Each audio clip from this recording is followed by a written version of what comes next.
just joined us is the President of the United States, is the live coronavirus task force. Here we go, guys. This is the newest update on what the President has to say. Social distancing, avoiding large gatherings, and hand washing, and all of the other things that everybody knows they're supposed to be doing. Ultimately, the goal is to ease the guidelines and open things up to very large sections of our country as we near the end of our historic battle with the invisible enemy. It'll go on for a while, but we win. We'll win. I said earlier today that I hope we can do this by Easter. I think that would be a great thing for our country, and we're all working very hard to make that a reality. We'll be meeting with a lot of people to see if it can be done. Easter is a very special day for many reasons. For me, for a lot of our friends, that's a very special day. And what a great timeline this would be. Easter as our timeline, what a great timeline that would be. My first priority is always the health and safety of the American people. I want everyone to understand that we are continuing to evaluate the data. We're working with the task force and making decisions based on what is best for the interest of our fantastic country. In order to defeat the virus, we must continue to be very strong. Your resilience and spirit has been inspiring to everyone. Right now, this virus is attacking 149 countries, but everybody looks to us and they're watching us. And I'm very proud to be your president. I can tell you that. There's tremendous hope as we look forward and we begin to see the light at the end of the tunnel. Stay focused and stay strong, and my administration and myself will deliver for you as we have in the past. Let me provide you an update on critical preparations and supplies in our war on the virus. Through FEMA, the federal government is distributing more than 8 million N95 respirators, 14 million surgical masks, and many, many millions more under order, and they'll be arriving soon. 2.4 million face shields, 1.9 million surgical gowns, 13.5 million gloves, and more than 4,000 ventilators to the areas of greatest need have already been sent, and we have 4,000 being delivered to New York. The federal government is using every resource at its disposal to acquire and distribute critical medical supplies. The core element of this strategy is my executive order authorizing the use of the Defense Production Act, which has, as you know, already been activated actually a long time ago, quite a long time ago. Private companies are heeding our call to produce medical equipment and supplies because they know that we will not hesitate to invoke the DPA in order to get them to do what they have to do. It's called leverage. You don't have to use it from the standpoint of actually it's been activated, but you don't have to use it. But the threat of it being there is great leverage, and companies are doing as we ask, and companies are actually even better than that. They're coming through and they're calling us. And it's been really something to see. This morning, Ford, 3M, General Electric Healthcare are making tremendous numbers. They've already started of respirators, ventilators, and face shields. They're working together. We didn't have to exercise or utilize the DPA in any way. The fact that we have it helps, but we didn't have to, and for the most part, we won't have to. We're receiving full cooperation from companies with the understanding that the federal government stands ready to compel cooperation if need be. We haven't found that to be the case. It's been really amazing to see these big, strong, powerful, in some cases very small companies, family-owned companies, step up and make a lot of great product for what we're going through and what we will continue to be going through for a while. The Army Corps of Engineers and the National Guard are building 4 hospital facilities in New York City at the Javits Center, which will be operational very soon. They've already started. In addition, they're building 4 separate medical facilities in different parts of the state. We're dealing with Governor Cuomo on that. So you're going to have 4 hospitals and 4 medical facilities at the highest level, too. Really incredible facilities. Temporary, but incredible. We're also deploying the U.S. Navy hospital ship, and that will be arriving in New York Harbor in the not-too-distant future. It's finishing its maintenance, doing a very big maintenance, and what we did is we condensed it very seriously. And as you know, the other hospital ship, and these are incredible ships, it's already on its way to Los Angeles. So we're in frequent contact with state and local officials and getting a lot of work done. We're likewise building hospitals in Los Angeles. We're working also the state of Washington. We're working with the governor of the state of New Jersey. We're building a medical facility, a hospital facility, and doing a lot of work. I want to thank the people from FEMA, the great people from FEMA, and also the Army Corps of Engineers. Secretary Mnuchin and the members of my administration continue to work closely with Congress.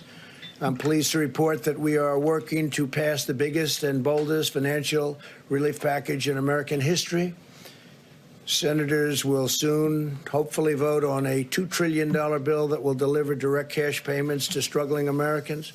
No fault of their own. This came out of nowhere. Nobody can imagine this even happened, but it's not their fault. We want to protect, and we will, all of the things that a person needs protected and a family needs protected. We're working on job retention loans for small businesses and extended unemployment insurance for laid-off workers. The legislation will also include billions of dollars for additional resources for our, and really heroic, these are incredible, doctors, nurses, brave, and hospitals, as well as support for hard-hit industries such as the airline industry and the cruise ship industry, which employ tremendous amounts of people and obviously serve very important functions beyond that, with very tough protections for the American taxpayer. The loans will be very secure and they will be very profitable, and at the same time they'll bridge, they call them bridge loans in many cases. They'll be bridging these companies back into very good health. And some of them are very important companies that 4 weeks ago didn't have a problem. I'm also confident that the Democrats will do the right thing. I feel very confident. They're working very hard together right now, Republicans and Democrats, and they're getting very close to a very fair deal and a great deal for the people of our country. Today, as you probably saw, the Dow surged over 2,100 points. That's the all-time record history of the exchange. This is very encouraging, and I think part of the reason is they are looking at what is close to being passed, and I think a very big part of it is they see that we want to get our country open as soon as possible. They see we're working very hard on that. That's a very big factor, I think, in today's historic gain. The legislation developed in the Senate is the first step to restoring confidence and stability to America's economy as we look ahead to the time when we can carefully and responsibly reopen our country for business, and we hope that's going to be very soon. I want to assure Americans that we have a team of public health experts. We've gotten to know them as well as I know them. They're great people, incredible, talented. They love our country. Also, economists and other professionals working to develop a sophisticated plan to reopen the economy as soon as the time is right. One based on the best science, the best modeling, and the best medical research there is anywhere on Earth. Our great people have been, especially when it comes to our public health experts and officials, have been helping other countries, dealing with other countries, constant touch with other countries, helping them out, because many of them have never seen anything like what's happening. But our decision will be based on hard facts and data as to the opening. I'm also hopeful to have Americans working again by that Easter, that beautiful Easter day. But rest assured, every decision we make is grounded solely in the health, safety, and well-being of our citizens.